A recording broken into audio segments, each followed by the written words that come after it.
아마 충성하는 사람이 있냐고 물어볼 때 답하는 것보다 끝까지 따르는 개가 있냐고 물어보면 답이 더 쉬울 것 같습니다. 충견이란 말은 있습니다. 그러나 충성하는 사람, 끝까지 신실함을 버리지 않고 이어가는 사람은 우리 주변에 많지 않습니다. 오죽 신실한 사람이 많지 않았으면 사도 바울이 제자를 키울 때 신실한 사람을 찾아내어 제자로 키우라고 했겠습니까? 그런데 오늘 본문은 하나님께서 아브라함에게 충성서약을 하는 내용입니다. 아브라함이 하나님 앞에서 손을 들고 제가 하나님의 사랑에 반응해서 충성하겠습니다. 그게 아니고 하나님께서 저에게 가나안 땅을 상속으로 주실지 어떻게 알겠습니까? 라고 할 때 하나님께서는 언약을 맺을 준비를 하라고 하면서 아브라함과 언약을 맺고 충성 선언을 하신 내용이 본문의 내용입니다. 하나님이 우리에게 충성 서약을 하고 그 서약대로 마침내 예수 그리스도를 보내셔서 우리를 하나님의 아들로 딸로 삼았다는 사실을 진지하게 생각한다면 얼마나 우리가 복받은 사람인지 깨닫지 못할 사람이 한 사람도 없는 줄로 압니다. 하나님은 그냥 아브라함을 불러내서 갈대아인의 우리에서 불러내서 가나안 땅 하나 던져주려고 한 것이 하나님의 목적이 아니었습니다. 친히 아브라함의 하나님이 되고 아브라함을 그의 백성, 그의 자녀 삼고 그의 후손들의 하나님, 그의 후손들을 그의 백성, 자녀로 삼아 그들을 예수 그리스도 안에서 구원하고 영원히 새하늘과 새 땅을 누리게 하는 목적으로 부르신 것입니다. 아브라함의 요구에 하나님께서는 암소, 암염소, 순양, 산비둘기, 집비둘기를 준비하라고 했습니다. 물론 가축은 다 3년생입니다. 그 말씀을 하나님께서 할 때 아브라함은 하나님께서 언약을 맺을 준비를 하라고 하는구나 하는 말씀을 깨닫고 이 짐승을 갖다가 반반씩 쪼개서 머리 반, 손 반, 발 반, 가슴 반, 넓적다리 반, 반반씩 쪼개서 중간에 사람이 지나갈 수 있도록 서로 마주보고 배열해 놨습니다. 우리 중앙 통로를 기준으로 해서 머리 반쪽, 손 반쪽, 가슴 반쪽, 또 다리 반쪽 이렇게 배열해 놨다고 생각해 보시죠. 언약을 맺을 때 언약을 맺는 두 당사자가 쪼갠 고기 사이로 지나가면서 언약의 맹세를 하는 것입니다. 아까 말씀드린 어떻게 보면 영원토록 충성 맹세 하는 거라고 할 수 있습니다. 그런데 하나님께서 아브라함에게 임하셨습니다. 큰 두려움과 공포 가운데 하나님이 임하셔서 제일 먼저 말씀하신 놀라운 내용이 있습니다. 그 내용이 뭐냐면요, 아브라함의 후손이 당장 가나안 땅을 얻는 것이 아니고 그들이 앞으로 400년 동안 직사하게 고생할 거라는 얘기입니다. 400년 동안 고생한 다음에 이방 나라에 가서 400년 동안 종으로 섬기면서 고생하다가 4대 만에 그 이방 나라를 하나님이 심판하여 그 나라의 재물을 가지고 가나안 땅으로 돌아와서 가나안 땅을 상속할 것이라고 말씀하였습니다. 하나님이 그렇게도 사랑하는 아브라함과 아브라함의 후손이 많은 고난 후에 구원의 영광에 이르게 될 것을 말씀하신 것입니다. 그런데 이게 가만히 한번 생각해 볼 필요가 있습니다. 하나님 너무 하시지 않습니까? 아브라함이 하나님에게 요구한 것은 나는 너를 갈대아인의 우르에서 인도하여 낸 너의 하나님, 그 목적은 가나안 땅을 너에게 주어 영원히 상속하게 하려고. 그래서 이 말에 반응해서 이 가나안 땅을 내게 줄 것을 내가 무엇으로 알겠습니까? 라고 묻자 언약을 맺을 준비를 하고 이제 모든 준비가 완료됐는데 하나님이 공포와 두려움 가운데 12절 말씀에 해질 때에 아브라함에게 깊은 잠이 임하고 큰 흑암과 두려움이 그에게 임하였더니 하고 하나님이 아브라함이 듣기를 원하지 않았던 고난에 관한 말씀을 한 것입니다. 아브라함이 그랬을지도 모르는데 괜히 내가 하나님 앞에 증거를 달라고 그랬네. 하나님은요, 우리의 통밥대로 우리의 계산대로 하지 않습니다. 이것을 받아들이는 것이 신앙입니다. 우리의 통밥대로 우리의 계산대로 하진 않지만 하나님은 우리가 기대하고 예상하는 것보다 놀랍고 위대하게 역사한다는 것만은 틀림이 없습니다. 먼저 고난이 있을 것을 말씀하시고 고난 이후에 엄청난 영광이 있을 것을 말씀하신 것입니다. 비록 아브라함이 이걸 듣기를 원하던 말씀은 아니었지만 그럼에도 불구하고 하나님께서 이렇게 하신 것은 하나님의 구원 시간표상 불가피한 일이 있기 때문에 그렇습니다. 우리가 예수 그리스도 안에서 구원의 은혜를 내린 것도, 구원의 은혜를 받는 것도 예수 그리스도의 엄청난 고난과 부활의 영광 사건 다음에 우리에게 그 은혜가 임합니다. 처음서부터 영광이 임하지 않습니다. 이 세상 어디를 들어봐도 태어날 때부터 영광을 누리고 살면서 영광을 누리고 끝까지 영광을 누려서 잘된 사람은 단 한 사람도 없습니다. 다 끝이 안 좋습니다. 그러나 고난과 연단을 통해서 준비되고 훈련되고 이렇게 인격의 모난 부분이 깎여나간 사람들은 마지막에 가서 채하지 않는 영광 가운데 나간 것을 우리는 너무나 많이 우리 삶의 주변에서 봅니다.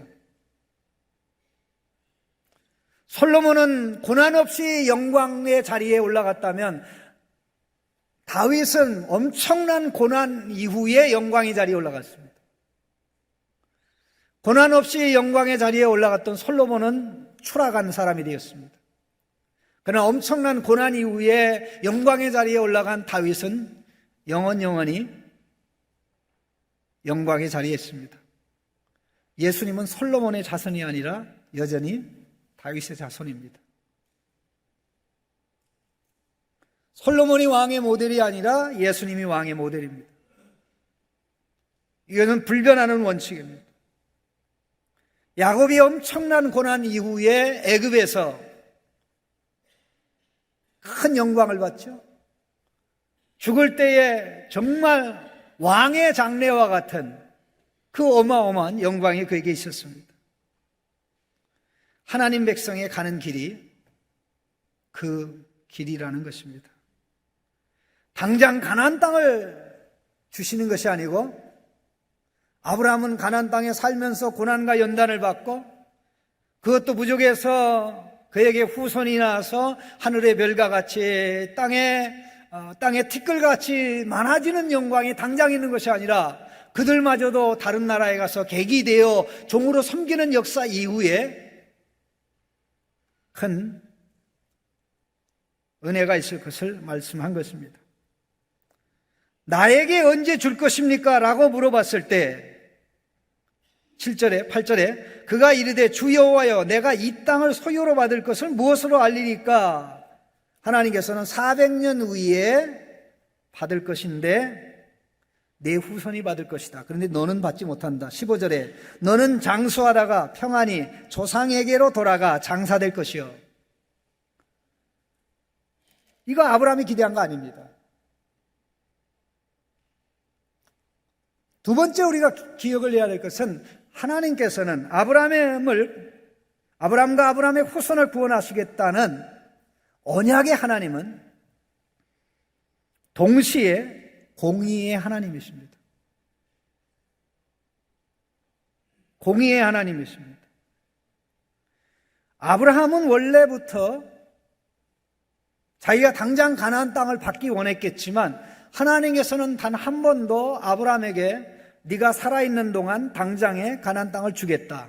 그리고 네 후손이 어느 정도 많아지면 바로 주겠다라는 말씀을 하지도 않았고 그런 계획조차 없었습니다. 그런데 이 본문을 읽을 때 제가 대학 다닐 때 이 본문 설교를 듣고 은혜를 많이 받았던 때가 있습니다. 학교에 어느 강사 목사님이 채플에 오셨는데 그때 이런 설교를 하셨습니다. 하나님께서 아브라함에게 희생제물을 준비하라고 그랬는데 그래서 준비, 암소, 암염소, 수량 각각 3년짜리 다 준비해서 제사법에 따라 다 쪼개고 나눴는데 비둘기는 너무 작아가지고 쪼개지 아니했다. 그래서 하나님께서 아브라함에게 복을 주시려고 했던 계획을 취소하고 네가 제사법을 무시하고 어겼으므로 내 후손이 다른 나라에 가서 400년 동안 종으로 살아라고 말씀했다는 겁니다. 변덕스러운 하나님. 그분의 설명이 이겁니다. 여기 쪼개지 않은 비둘기는 작은 죄를 가르친다는 것입니다. 아마 한두 번쯤은 아마 우리 권사님들 들으시지 않았겠나 그 생각을 합니다. 작은 죄를 무시하고 이걸 두리뭉실 대충 회개한 결과 하나님께서 진노하셨다는 것입니다. 그러면서 하는 말이 여러분 작은 죄라고 무시하지 마세요. 작은 죄 무시하다가 큰 코 다칩니다. 아브라함은 작은 죄 두리뭉실하게 처리하다가 하나님의 진노를 받아 그의 후손이 애굽에 내려가서 400년 종살이하게 되었습니다. 여러분 절대 죄를 무시하지 마세요. 그때 저를 비롯해서 많은 사람들이 아멘, 아멘, 아멘, 아멘. 근데 이게 성경의 말씀을 얼마나 설교하는 목사 마음대로 설명한 거라는 사실은 그때는 몰랐습니다. 10수년이 지나가면서 언약에 관한 모든 내용을 이해하고 제사법에 관한 모든 내용을 이해할 뿐만 아니라 본문의 내용을 종합해서 그건 엉터리였다. 그래도 그런 하나님을 믿겠다고 하는 사람들이 있으니 참 다행이다. 그런 생각을 했습니다. 그 이유가 뭡니까? 이거는 제사가 아닙니다. 언약의식입니다. 제사를 드린다고 하면 다 태워드리죠.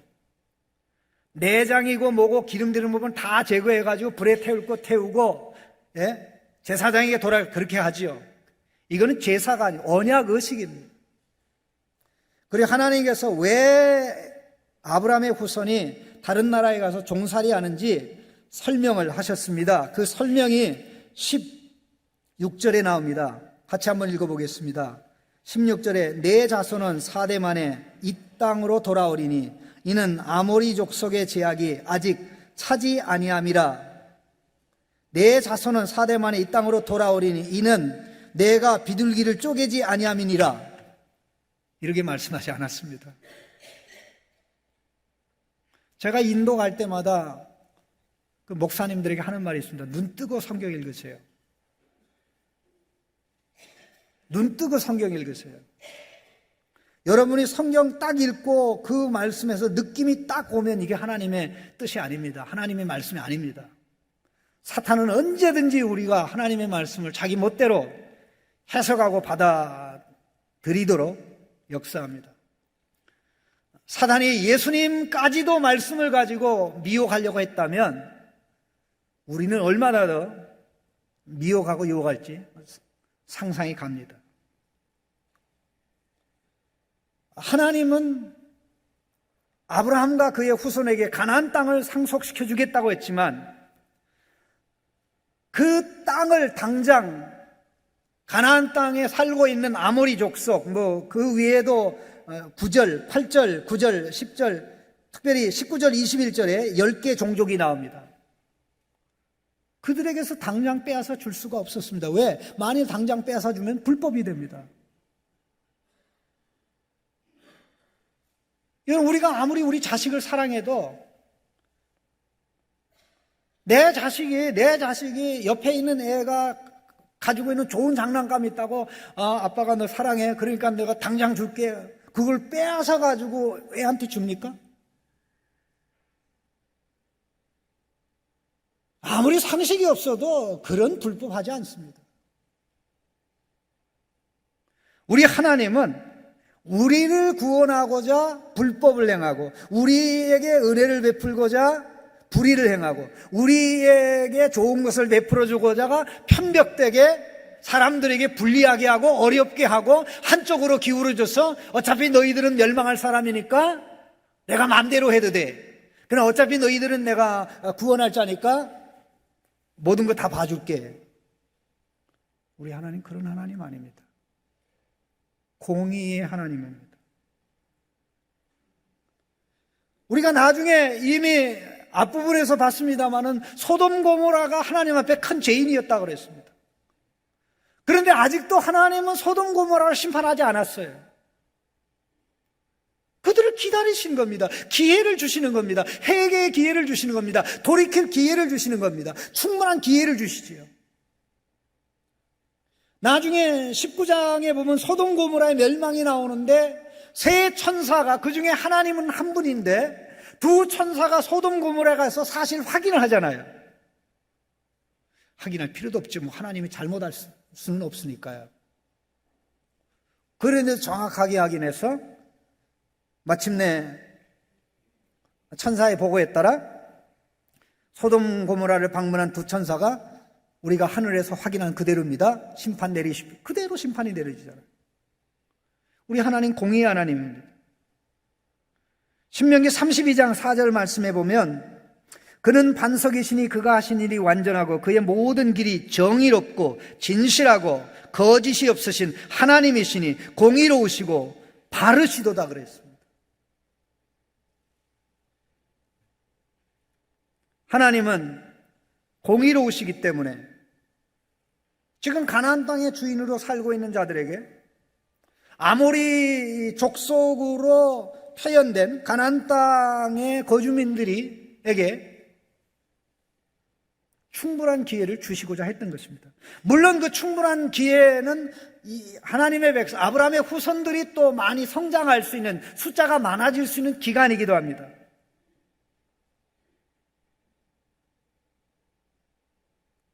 하나님이 공의의 하나님인 걸 안다면 우리는 동시에 하나님이 우리를 불법으로 구원하지 않는다. 하나님이 우리를 불법으로 구원하시기를 원했다면 예수님이 굳이 십자가에 달려 죽으실 필요가 없죠.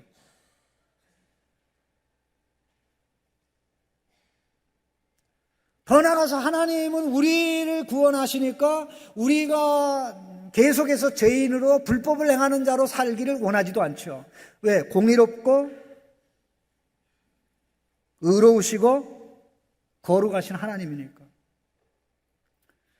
우리가 우리의 자녀들을 아무리 사랑하고 아끼고 사랑해서 그들의 필요한 것을 다 준다고 할지라도 밖에 나가서 제멋대로 문제 일으키고 사고치고 사람들에게 고통과 아픔을 주면서 살기를 원하지 않습니다. 그런 부모 있으십니까? 내가 너를 사랑하니까 마음대로 살아라. 내가 돈이 많아. 너 문제되는 인생을 주먹으로 줘받아. 감옥에 가면 내가 빼낼게. 그런 부모 있습니까? 없습니다. 우리 하나님, 공의의 하나님, 우리를 구원하시는 데 있어서도 불의를 행하시면 안 되는, 우리를 구원하심에 있어서도 불법을 저질러서는 안 되는, 또 불법을 저지르지 않으신 그러한 하나님입니다. 그렇기 때문에 아브라함의 오해에도 불구하고 하나님 이게 뭡니까?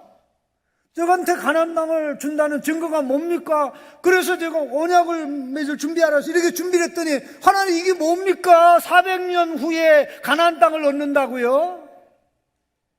그리고 내 아들, 딸들이, 후손들이 애굽에 가서 400년 동안 종으로 고생한다고요? 나 싫어. 얼마든지 이럴 수 있죠. 신앙은 내가 기준이 아니고 하나님이 기준이고, 내 말이 기준이 아니고 하나님 말씀이 기준입니다. 하나님 말씀하는 대로 그대로 받아들이고 아멘 하는 것이죠. 아멘 하는 것이죠. 하나님은 단 어떤 사람도 죄를 짓는 순간 지옥으로 던져넣는 일을 하지 않습니다.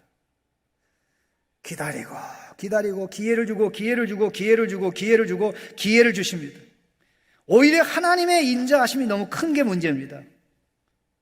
하나님이 늦어 터진 게 우리에게는 열불이 나요. 하나님 저 참 쓸어버렸으면 좋겠는데 하는 사람들 많잖아요. 사회도 보면. 근데 하나님 늘어 터져. 하나님의 별명이 뭡니까? 노하기를 더디하고. 노하기를 더디하고. slow to anger, slow to anger. 노하기를 더디하고. 노하기를 더디하는 것으로 끝나면 좋은데 인자와 진리가 많으시고 죄와 허물과 가시를 용서하고. 그러니 지혜로운 성도는 어떻게 살까요? 하나님이 웃으실 때 회개합니다. 하나님이 웃으실 때 회개하시죠? 그런 줄로 믿습니다. 하나님이 웃으실 때 하루가 끝나기 전에, 더 지혜로운 분은 하루가 끝나기 전에 그때 자신을 돌아보면서 말씀에 비추어서 성령이 내 마음에 역사하는 대로 돌이키죠. 하나님은 결코 우리를 구원함에 있어서도 불법을 행하지 아니하시고 사람들을 심판함에 있어서도 믿는 자이건 안 믿는 자이건 심판함에 있어서 불법을 행하지 않는다. 구원의 하나님, 공의의 하나님, 구원의 하나님, 정의의 하나님이라는 것.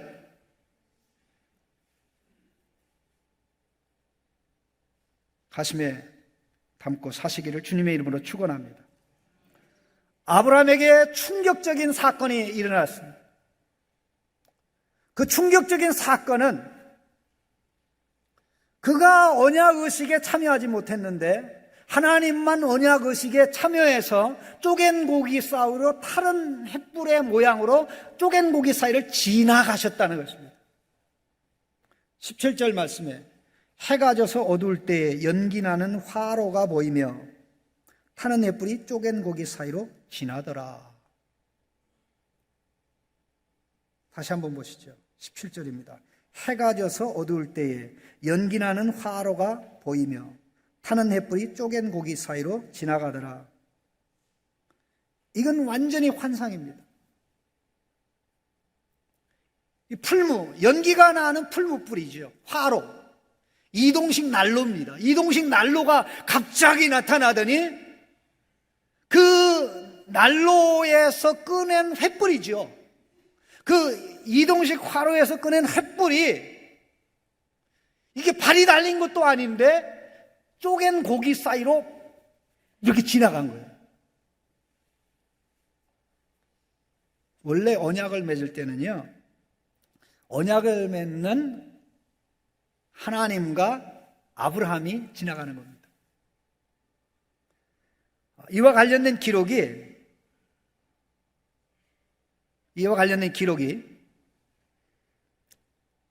예레미야 34장에 나옵니다. 34장 18절을 잠깐 좀 보시죠. 예레미야 34장 18절에 보시면 송아지를 둘로 쪼개고 그 두 조각 사이로 지나매 내 앞에서 언약을 맺었으나, 자, 송아지를 둘로 반반씩 쪼개고 그 쪼갠 조각 사이로 언약을 맺는 당사자가 지나가는 거죠. 그리고 하나님과 아브라함이 쪼갠 고개 사이로 지나가면서 우리는 지금 이 언약을 맺어 충성맹세를 하는데, 누구든지 이 충성맹세에 서약을 어기면 이 짐승들처럼 저주를 받아 피 흘림을 당하리라. 우리는 끝까지 갑니다. 끝까지 이 언약을 어기지 않습니다. 누구든지 이 언약을 어기면 짐승들이 죽임을 당해 새의 밥이 되는 것처럼, 짐승의 밥이 되는 것처럼 저주를 받을 것이다. 그런 의미입니다. 그런데 아브라함과 여호와 하나님이 동시에 지나가야 되는데, 아브라함은 타는 횃불이 지나가는 것을 지금 보고 있었어요. 무슨 뜻입니까? 아브라함에게 준 충격은 바로 이것입니다. 하나님은 아브라함에게 이 장면을 통해서 상상을 초월하는 말씀을 한 것입니다. 처음에 그가 들은 말씀은 너무나 섭섭한 말씀이에요. 처음에 들은 말씀은 너무나 듣고 싶지 않은 말씀이에요. 그러나 이 마지막 장면은 영원히 그의 아브라함의 가슴에서 사라지지 않는 장면이에요. 이 장면을 통해서 하나님께서 그에게 선언한 말씀은, 아브라함아, 내가 너와 언약을 맺었는데 언약의 성취는, 내가 너와 맺은 언약의 성취, 마침내 내게 자식이 나고 자식이 하늘과 땅의 별같이, 하늘의 별 땅에 모래같이 많아지고 때가 되면 이들이 이 땅을 차지하게 되는 언약의 복을 받는 이것은 내 신실함에 달렸어. 내 충성에 달렸어. 내가 보장해. 내가 저주를 두고 맹세하는데 반드시 이 약속을 성취할 거야. 네가 내 말을 잘 듣고 내가 하라는 대로 행하고 순종하고 복종한다고 이게 이루어지는 거 아니야. 내가 전적으로 너에게 충성하기 때문에, 내가 너에게 할 말대로 때가 되면 하기 때문에 반드시 이게 성취될 거야. 우리가 출애굽기 첫 장면을 읽으면서, 출애굽 2장 3장을 읽으면서 깜짝 놀라는 내용이 무엇입니까? 아브라함의 후손들이 아무도 하나님이 아브라함과 언약 맺은 것을 기억하지 못하는데 하나님만은 기억하시고, 때가 되네 그 약속을 이루고자 모세를 불러서 내가 아브라함과 이삭과 야곱과 맺은 언약을 나누냐, 그 약속을, 그 언약을 성취할 때가 되었다. 그래서 내가 너를 애굽에 보내는 거다 그랬어요. 우리가 하나님 앞에 복받을 수 있는, 구원의 은혜를 받고 죄 용서받고 하나님이 우리 아버지가 되고 우리가 하나님의 자녀들이 되는, 그것은 우리의 충성에 있는 것이 아니라 하나님의 충성에 있습니다. 하나님의 한결같이 우리에게 충성하시되 그 충성을 가장 구체적으로 표현하고 드러낸 역사적인 사건이 예수님의 십자가의 죽으심입니다. 우리는 하나님의 신실함의 결과, 충성의 결과, 충성 맹세를 한 그대로 영원히 충성하기 때문에 죄 용서받고 하나님의 아들이 되고 새하늘과 새 땅을 상속받기로 약정된, 정해진 복된 자가 된 것입니다. 우리는 변덕을 떱니다. 끝까지 충성하는 사람 많지 않습니다. 10년이라는 세월, 그 세월 안에 모든 게 다 변합니다. 그런데 변하지 않고 끝까지 충성하는 모습을 보여주는 사람은 많지 않습니다. 사도 바울이 이런 고백을 했습니다. 우리는 미쁨이 없을지라도 주는 항상 미쁘시니 자기를 부인하실 수 없느니라. 사도 요한일서 1장 9절에서 만일 우리가 우리 죄를 자백하면 그는 미쁘시고 충성스러우시고 그런 뜻입니다. 그는 미쁘시고 의로우사 우리의 죄를 사하시며 우리를 모든 불의에서 깨끗하게 하실 것이요, 하나님이 우리에게 충성되시고 하나님이 우리에게 의로우시기 때문에 우리가 우리 죄를 고백하면 하나님은 반드시 우리의 죄를 용서하신다는 거예요. 충성스러우셔서. 왜? 하나님의 충성 사역의 결과로 예수님을 보내셨고, 그 결과 예수님은 언약의 저주를 받고 언약의 복을 우리에게 끼쳐주셨기 때문에 누구든지 예수 그리스도 안에 들어오면 하나님의 충성을, 하나님이 우리에게 충성하시는 이 선물을 받는 거예요. 주인이 종에게 충성합니까? 종이 주인에게 충성합니까? 우리 한국 역사에 보면 위대한 주인들은 안 많은데 위대한 종들은 많아요. 뭐 만드기로 알려졌든지 누구로 알려졌든지 위대한 종들은 많아요. 그런데 위대한 주인들은 안 많아요. 그런데 인류 역사 어디에 가도 종에게 충성한 주인이 있습니까? 없습니까? 없습니다. 그런데 위대하신 하나님이 우리에게 충성하시고 그의 하나님의 아들 예수님이 우리에게 충성하셔서 저와 여러분이 하나님의 아들이 되고 딸이 되는 거예요. 행복하십니까? 불행하십니까? 행복해야 됩니까? 불행하셔야 됩니까? 힘이 나야 됩니까? 나가 자빠져야 됩니까? 힘이 나야 되죠. 바로 이것이 우리로 하여금 감사하게 만들고, 바로 이것이 우리로 하여금 순종하게 만들고, 바로 이것이 우리가 순종하고 헌신하고 봉사해도 하나님 앞에서 하나님의 신실하심이 저를 이렇게 만들었습니다. 영광이 하나님께. 저 행복합니다. 하나님의 그리스도 예수 안에서 끝까지 내게 충성하셔서 내 미래가 밝고 내 현재가 확실하고 나의 삶이 분명하고 명확하니 나는 행복합니다. 이런 확신을, 이런 자부심을 다시 한번 회복하고 살아가실 수 있는 성도님이 되시기를 주님의 이름으로 축원합니다.